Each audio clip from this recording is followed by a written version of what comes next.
এক গ্রামে বসবাস করত এক বুড়ি আর তার নাতি পল্টু। বুড়ি ছিল খুবই দরিদ্র। প্রতিদিন সে ভিক্ষা করে তাদের খাবার জোগাড় করত। পল্টুই ছিল তার জীবনের একমাত্র আনন্দ। হঠাৎ একদিন বুড়ি অনেক অসুস্থ হয়ে যায়, আর পল্টু তাকে খাবার দিতে বলছে, কিন্তু বুড়ির খাবার জোগাড় করার মতো কোনো শক্তি নেই। পল্টু কান্না করতে শুরু করে। দিদা, আমি অনেক ক্ষুধার্ত, আমাকে কিছু খেতে দাও। আমার শরীরটা ভালো নেই রে পল্টু, আজ আর ভিক্ষা করতে যেতে পারি নাই। সেখানে এক ডাইনি গুনগুন করে গান গাইছে। মানুষের গন্ধ পাও। হঠাৎ সে পল্টুর কান্নার আওয়াজ শুনতে পায়। আরে কে যেন কাঁদছে মনে হচ্ছে, যাই তো দেখি কে কাঁদছে। এবং ডাইনি তার জাদু ব্যবহার করে সেখানে চলে আসে। কিসের জন্য এই ছোট্ট ছেলেটা কাঁদছে? তার কান্নার শব্দে আমার গান পর্যন্ত থেমে গেল। সেখানে গিয়ে ডাইনি দেখে পল্টু ক্ষুধার জন্য কাঁদছে, আর তার বুড়ি দিদা অসুস্থ হয়ে শুয়ে আছে। আহারে, আমি যদি মানুষ হতাম তাহলে আমারও এমন একটা ছোট্ট নাতি থাকতো। ডাইনির হৃদয় নরম হয়ে যায়। সে জঙ্গলের মধ্যে গিয়ে বিভিন্ন ফলমূল নিয়ে আসে। এই নাও পল্টু, তোমার যত খুশি পেট ভরে খাও।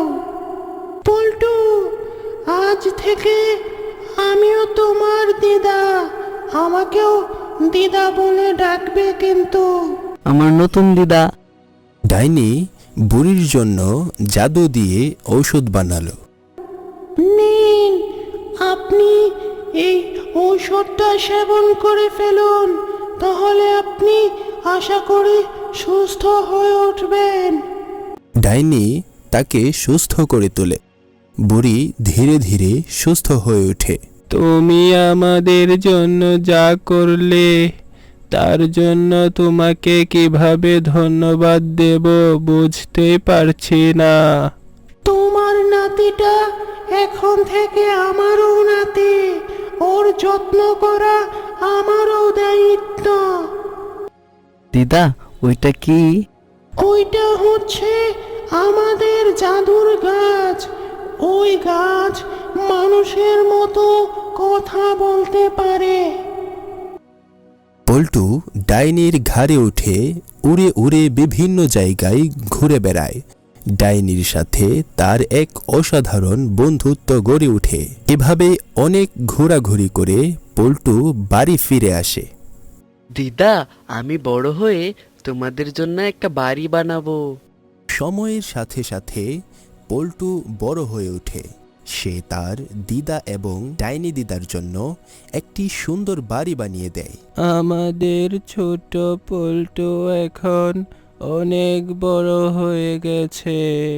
এভাবেই বুড়ি, ডাইনি এবং পল্টু একসাথে নতুন বাড়িতে সুখে শান্তিতে বসবাস করতে শুরু করে। তো বন্ধুরা, এই গল্প থেকে আমরা কি শিখলাম? এই গল্প থেকে আমরা শিখলাম, যখন কেউ কষ্টে থাকে তাদের সাহায্য করা উচিত। যেমন ডাইনি পল্টুকে খাবার দিয়ে সাহায্য করেছিল, ডাইনি ভালো কাজ করেছিল, আর শেষে সবাই মিলে সুখে ছিল। তাই আমরা যদি ভালো কাজ করি তার ভালো ফল আমরা অবশ্যই পাবো।